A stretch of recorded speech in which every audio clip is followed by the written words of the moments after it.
Marc here from Santino Sunday Cigar Review, Santino Cigars and Cocktails. This week on the tip, we're turning into a talk.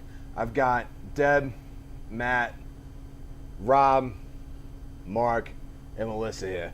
They're all going to join me this week with Mike and Lady Shannon, the queen of the business here. She's going to be with us. We're going to do our whole show this Sunday. We turned this week's tip into a talk because we got a great subject for you, and it's going to be a blast. Stay tuned. We're going to talk tonight a little bit about when you walk into a humidor and you've got a preference when it comes to a company, don't ever be afraid to step out, okay? Actually, I want to talk to you, Mark, specifically you as well. You have people that come into the store, Melissa, you as well too. People come into the store and I'm a certain cigar company fan, right? Now, the lucky thing you have this is a lot of general cigar companies, big brand, big name companies, are all based out of one local area. You got Dominican-based companies, Nicaraguan-based companies. Even now these days you got Ecuadorian-based companies, right? So, how do you feel or you approach an individual that is really stuck on one thing but wants to try something new? How do you treat that? Me? Yeah. I go by taste. Right. Simply. And there are a lot of different companies that actually will satisfy every taste. And the main thing I found is through you, and I've done this, which actually surprises me. I've done it with Maduro, which I never ever would even try Maduro.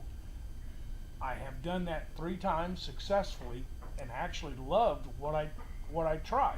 So closed-mindedness, it can lead to dogmatic trial and error on cigars. Right. And I've found that experience, anything, pretty much opens up everything. Right.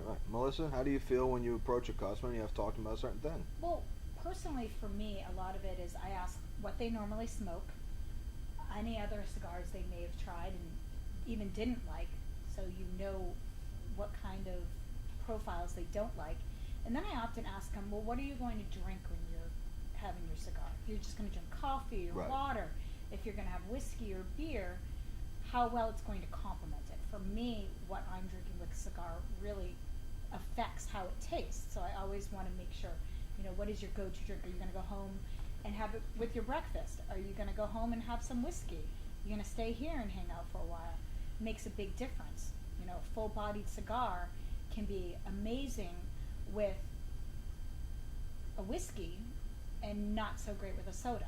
Right. Vice versa, a lighter cigar might get drowned out by a whiskey. Right. Matt, how do you feel? Matt, I love talking to you because we get to have a lot of fun in here, and Santana's going to have a lot. We talk Cubans, beef, meat, cook a lot. The one thing I've picked up is that when we cook, we smoke.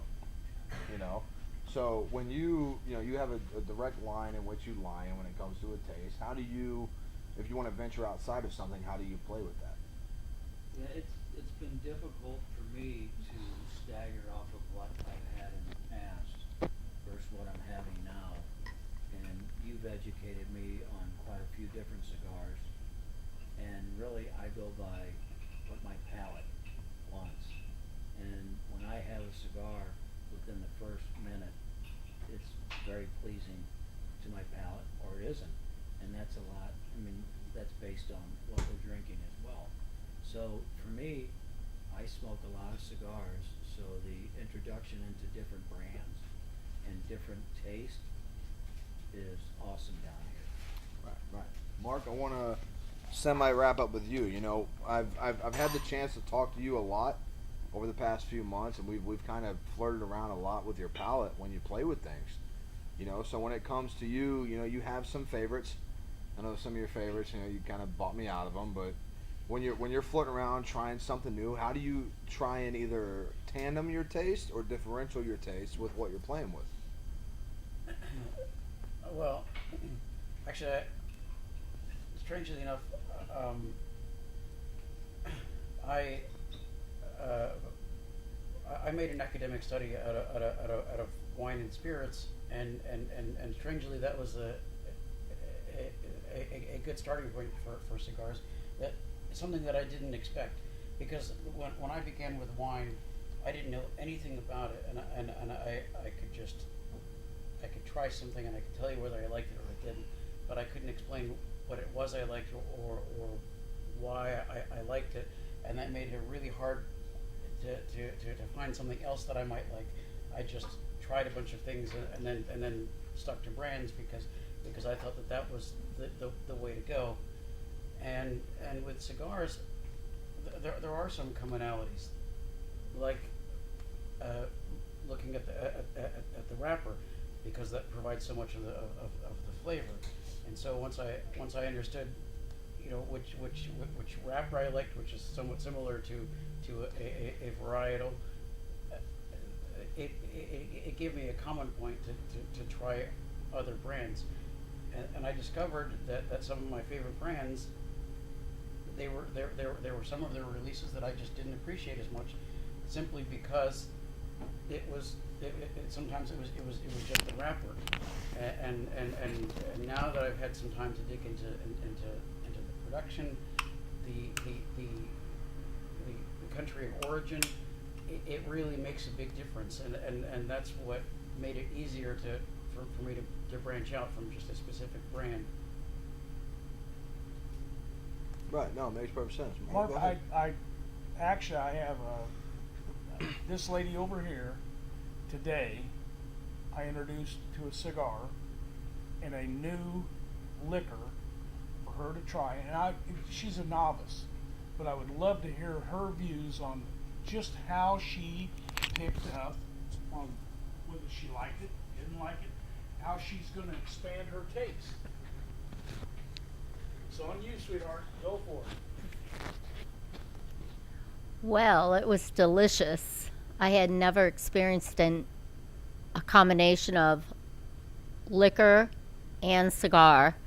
And once I did, and what he taught me, it was amazing. I'm going to continue to learn. Love it. Love it. It's awesome. Thank you. Right, and that's the one thing I kind of want to talk about on the tip this week was the kind of, you know, I agree with everyone here. It just, when it comes to, it doesn't matter if you've been following one significant brand, you know, your whole life. If you walk in somewhere, you know, following a certain individual through your whole smoking career, the entire time you've been smoking cigars, and you really enjoy one, you know, like lineage of cigars, you know, the way they produce their stuff. Don't be afraid if you walk in somewhere and there's something new on the shelf, there's something you haven't seen before. Don't be afraid to ask the tobacconist or the individual that's working there to ask them about what it is, because I'll guarantee you that just because you follow one significant family or one significant blender inside tobacco, that there's always going to be, it's much like in life. Everyone always says there's always something stronger, better, faster, right? There's always something that's going to catch your attention that may change the way you smoke. As you develop through a cigar smoker, there's going to be different ranges in which that you go. Don't ever be afraid to sit down and try something new just because they don't carry what it is that you're used to. So for all of us at Santinos, that's this week's Just the Tip. Thank you.